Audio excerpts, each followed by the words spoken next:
हरः ॐ। ज्ञानसिद्धं तपःसिद्धं सर्वसिद्धं शिवप्रदं स्वयं सिद्धमहं वन्दे सिद्धारूढयतीश्वरम्।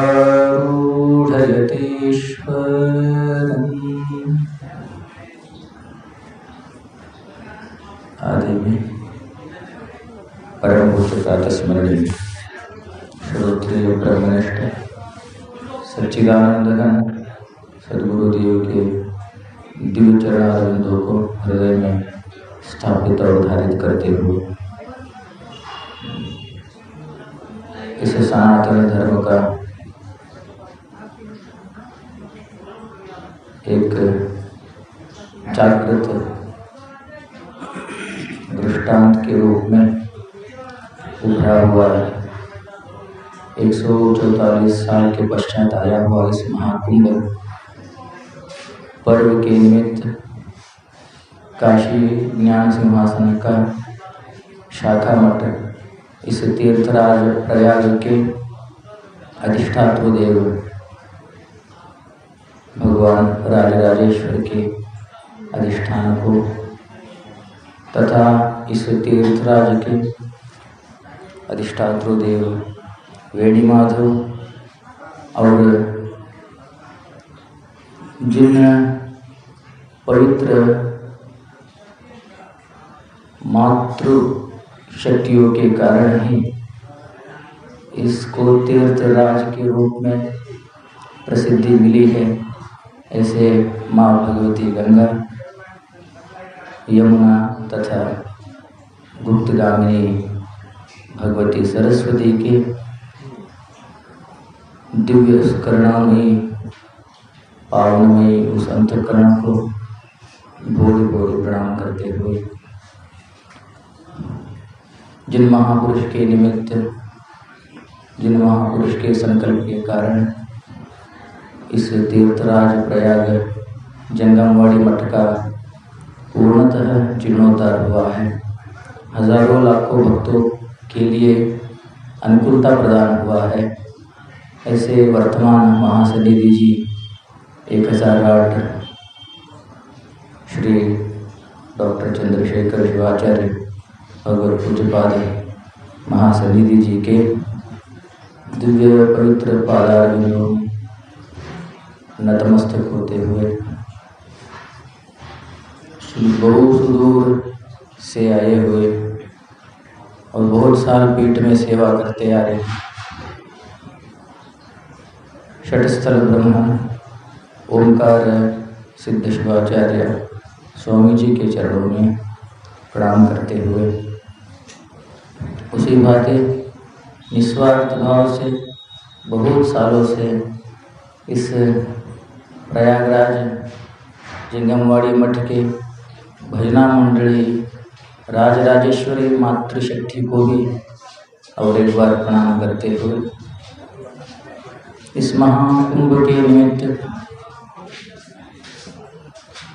आए हुए भारतवर्ष के विभिन्न विभिन्न प्रांतों से सारे श्रद्धामयी मातृशक्ति को तथा आप सभी भगवत भक्तों को मेरा हृदय से प्रणाम है।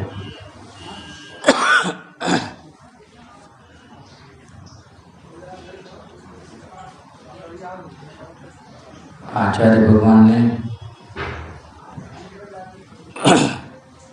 3 वस्तुओं का दुर्लभता को कहा है। एक मनुष्य शरीर है,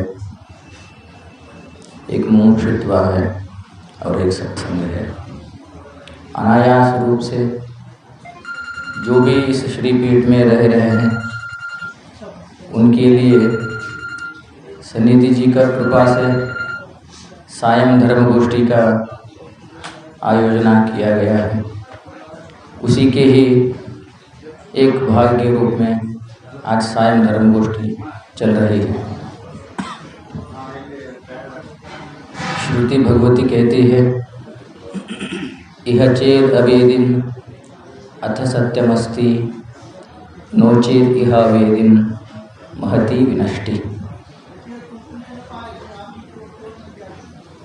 श्रुति अपने सिद्धांतों के ऊपर, अपने वाक्यों के ऊपर बहुत क्लियर है, बहुत क्लियर। जैसे हाईकोर्ट में कोई केस फाइनल हो जाता है तो आप सुप्रीम कोर्ट में जा सकते हैं, डिस्ट्रिक्ट से हाई कोर्ट जा सकते हैं, हाई कोर्ट से सुप्रीम कोर्ट जा सकते हैं। जब सुप्रीम कोर्ट में केस फाइनल हुआ तो आप कहीं पर भी शरण नहीं जा सकते। वैसे ही श्रुति भगवती सुप्रीम है, श्रुति का ऑर्डर सुप्रीम ऑर्डर होता है। वहाँ पर ननु नच कुछ भी नहीं होता, वो कहे गई बस हो गया। उसको वो क्या बोलते हैं?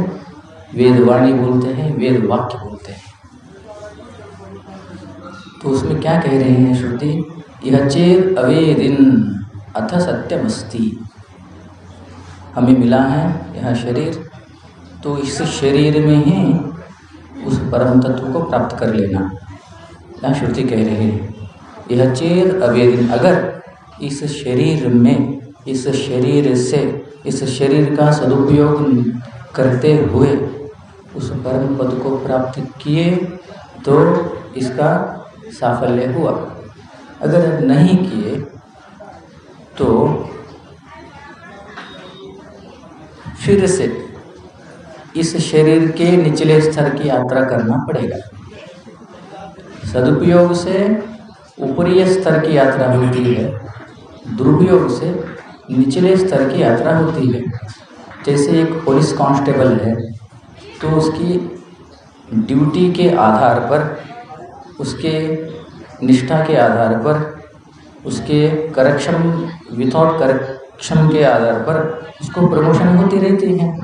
वैसे ही इस शरीर के सदुपयोग के आधार पर शास्त्र इसकी गति को आगे बढ़ाता है।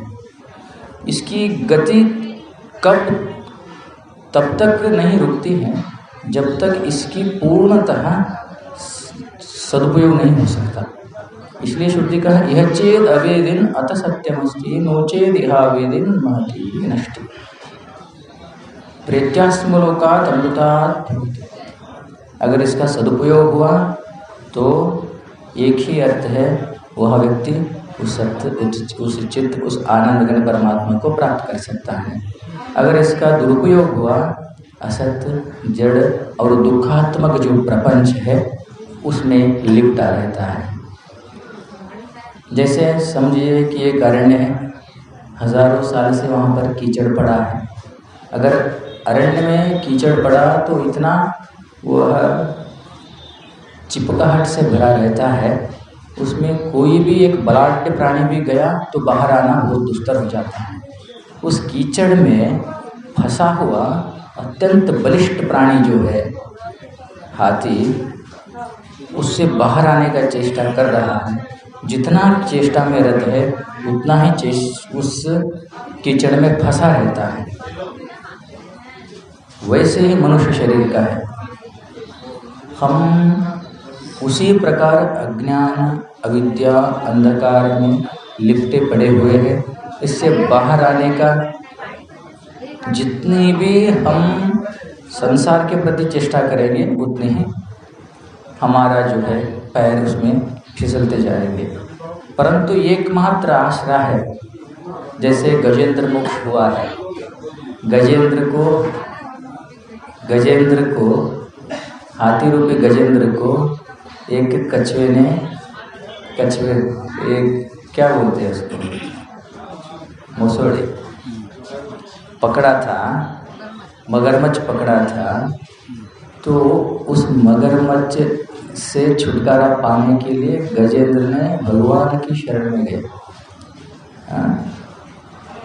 शरणम मम, भगवान के शरण में जाने का अर्थ ही होता है अपने सब कुछ निछावर कर देना। मैं कुछ भी नहीं हूँ, सब कुछ तुम्हारा ही है। तो भगवान कैसा है? भगवान आनंद स्वरूप है। उसी का चिंतना चल रहा था, आनंद और दुख। सुख और दुख का ही चिंतन चल रहा था। एक 3 प्रकार का यहाँ पर भेद करके हम समझने का चेष्टा करेंगे। आनंद 3 प्रकार का होता है, सुख 3 प्रकार का होता है। एक होता है प्रिय आनंद, दूसरे होता है मोद आनंद, तीसरा होता है प्रमोद आनंद। 3 प्रकार का आनंद हुआ। सुख 3 प्रकार का होता है। हम जितने भी संसार में सुख का अनुभव करते हैं उसमें 3 कैटेगरी की। प्रिय आनंद किसको बोलते हैं?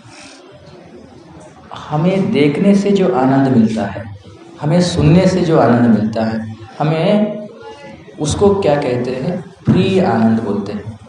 इष्ट वस्तु की दर्शन मात्र से, अपने बहुत बाल्यकाल का मित्र कहीं छूट गया था, बाद में 10-15 साल के बाद दूर से दिखा, अथवा अपने ही बच्चे को हम फॉरेन में पढ़ने के लिए भेजे थे, तो वहाँ बच्चा आया, कहाँ पर? एयरपोर्ट में। वहीं पर देख के, उस बच्चे को देख के जो आनंद होता है उसको क्या बोलते हैं? प्रिय आनंद बोलते हैं। जैसे अभी वर्तमान प्रसंग का लेंगे हम, तो महाकुंभ का पर्व चल रहा है। इस अद्भुत तैयारी को देखकर भारतवर्ष नहीं, सारे राष्ट्रों से लोग आ रहे हैं। जो सनातनी है, जो अन्य मतावलंबी भी है, वो आ रहे हैं।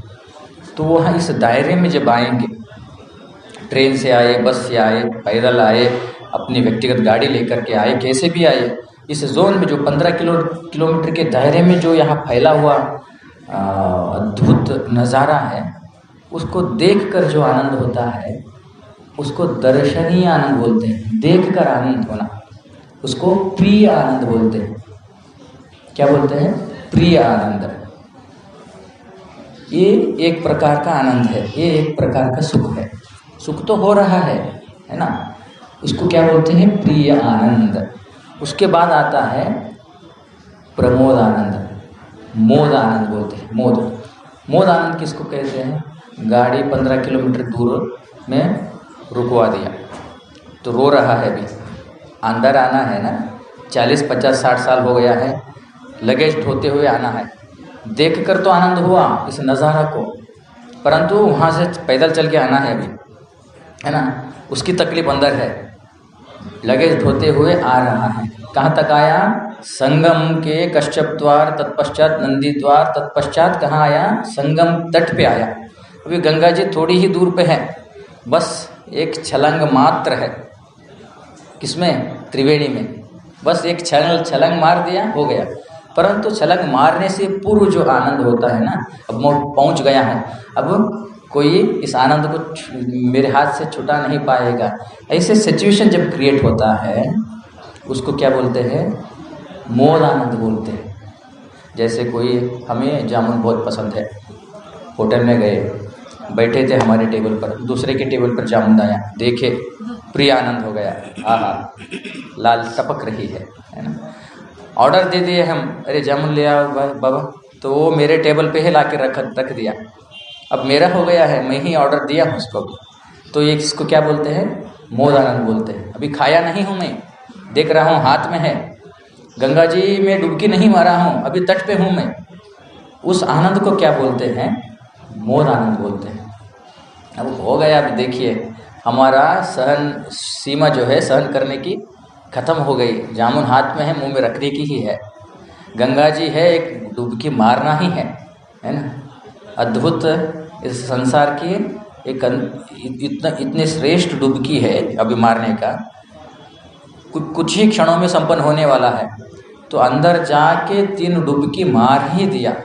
मारकर हर हर जब महादेव की गूंज उठती है, उस समय में आह्लादित हो जाता है, आनंदित हो जाता है। पूरा संसार अपने हाथों में आ गया, अपने हाथों में हथेली में आ गया, ऐसा भावना करता है व्यक्ति, भक्त। उसको क्या बोलते हैं? प्रमोद आनंद बोलते हैं। जामुन खा ही लिया, बस आंख बंद करके खा के उसका स्वाद ले रहा है, उसको क्या बोलते हैं? प्रमोद आनंद बोलते हैं। आनंद का पराकाष्ठा हुआ, आनंद बढ़ता गया। आनंद प्रिय से मोद में ज़्यादा बड़ा, मोद से प्रमोद में ज़्यादा बड़ा। आनंद की जो श्रृंखला है, सुख की जो श्रृंखला है, बढ़ती गई। इसको क्या बोलते हैं? वैषयिक आनंद बोलते हैं। विषय से जन्य है, विषय से जन्य जो आनंद के भीतर है वो निर्विशेष आनंद है। आनंद परमात्मा का स्वरूप है ना। आनंदेराव खल्विमानि भूतानि जायन्ते आनंदेन जातानि आनंदम प्रयन्ते अभिसंविशन्ति इति तद्विजिज्ञासस्व तद्ब्रह्म। शास्त्र कहा आनंद ही परमात्मा है, सच्चिदानंदम ब्रह्म, सत्यम ज्ञानम अनंतम ब्रह्म, है ना। आनंद ही परमात्मा है। जहाँ जहाँ आनंद होता है, जहाँ जहाँ निर्विशेष आनंद होता है, वहाँ परमात्मा है। ये हो गया सविशेष आनंद, विषय से प्राप्त होने वाला। परमात्मा क्या है? कोई विषय से प्राप्त होने वाला वस्तु नहीं है, वो स्वयमेव आनंद है। जैसे पानी में मधुरता स्वयमेव है, उसमें कठोरता नहीं है। मधुरता पानी का, रसीली पानी का स्वभाव है। व्यापकता जो है ना, व्यापक है, ये क्या है? आकाश है। आकाश का व्यापकता ही स्वभाव है, अवकाश देना ही स्वभाव है। कठोरता पृथ्वी का स्वभाव है, शीतलता वायु का स्वभाव है। वैसे ही सत्य चित्त आनंद जो है ना, परमात्मा का स्वरूप है। जहाँ जहाँ आनंद होता है वह परमात्मा से ही निकलता है। हम लोगों को क्या होता है? भ्रम हो जाता है। विषय से मिला, हमें जामुन से मिला, हमें जामुन से मिला। जामुन से मिलता तो 10 जामुन ज़्यादा खा लेना बाबा, देखेंगे। हाँ, यहाँ तक आ जाता है। रुको रुको रुको बोलता है, विषय से आनंद नहीं होता है। तो कहने का चेष्टा क्या है? हमें ईश्वर की अनुसंधान सब जगह करना है, क्योंकि सब जगह परमात्मा है। परमात्मा के बिना सृष्टि में और कुछ नहीं है। शास्त्रों का ही, श्रुति का ही एक कोटिंग विवेकानंद जी ने कहा, कण कण में परमात्मा नहीं है। ये श्रुति कहती है। श्रुति की ही एक वाक्य को विवेकानंद जी ने अपने कोटिंग में कहा, उसको अंग्रेजी में ट्रांसलेट करते हुए, कण कण में परमात्मा नहीं है, कण कण ही परमात्मा है। फर्क है। There is a difference between two different words. कण कण में परमात्मा नहीं है, कण कण ही परमात्मा है। अर्थात परमात्मा के सिवा इस संसार में और कुछ भी नहीं है। यत्र यत्र मनो याति तत्र तत्र ब्रह्म दर्शनम। जहाँ जहाँ आँख जाता है, जहाँ जहाँ कान सुनता है, स्पर्श करता है शरीर, वहाँ वहाँ ईश्वर का ही क्या होता है? अनुभव होता है। ईश्वर का ही अनुभव होता है। हमें धीरे धीरे धीरे उस वस्तु की तरफ जाना है जो वेदांत वेद्य है, जो शास्त्र वेद्य है, उस परम चैतन्य स्वरूप है, परमात्मा है। शांतम शिवम अद्वैतम चतुर्थम मन्यन्ते बोलकर शास्त्र कहता है। उस वस्तु की तरफ जाना है। सन्निधि महास्वामी जी ने एक अद्भुत वाक्य कहा था, कुंभ का स्नान क्या है, कुंभ का दर्शन क्या है? तो ज्ञान, वैराग्य और यमुना और गंगा दोनों से जन्य होने वाला जो भगवती सरस्वती है, वह सरस्वती कौन है? तो सरस्वती वहाँ पर स्थूल रूप में विद्यमान है, परंतु इस कुंभ में हजारों लाखों जो तपस्वी, जटी, जोगी, जंगम, ज्ञानी महापुरुष, योगी महापुरुष के वाणी से जो शब्द निकलती है, संसार के हित के प्रति जो शब्द निकलती है, जीव के हित के प्रति जो शब्द निकलता है, वाक् रूपिणी सरस्वती है। सरस्वती कैसा है? वाणी के रूप में। या कुंदेन्दु तुषारहार धवला, या श्वेत पद्मासना, या ब्रह्माच्युत शंकर प्रभृतिर्देवैः सदा सेविता। भगवत कैसा है? वाणी के रूप में। तो महापुरुष ज्ञानी जन के मुख से जो शब्द निकलते हैं, शब्दावली निकलती है, वही सरस्वती है। उसी सरस्वती में गोते मारना है। वहाँ तो गोते मारेंगे, स्थूल शरीर को वहाँ पर डुबकी लगाएंगे, परंतु अपने मन को, अपने बुद्धि को, अपने चित्त अहंकार को शुद्ध करना है तो महापुरुष के सन्निधि में बैठकर उनकी वाणी को सुनना है। यह सरस्वती का संगम है। संगम तो यहाँ होता है, वहाँ स्थूल संगम हो गया, यहाँ पर सूक्ष्म संगम होता है। यही जो भाव पुष्प है सद्गुरुदेव के और सन्निधि जी के चरणों में रखते हुए ये शुभ अवकाश हमें मिला है, इसका हम लोग सदुपयोग करें। हमें भी सन्निधि महास्वामी जी सेवा करने का एक प्रकल्प दिए हैं, उनके चरणों में भोरी भोरी प्रणाम है। आप लोगों को भी सुनने का अवकाश मिला है तो आप भी सदुपयोग कर रहे हैं। तो इसी कड़ी को आगे बढ़ाते हुए अभी स्वामी जी का प्रवचन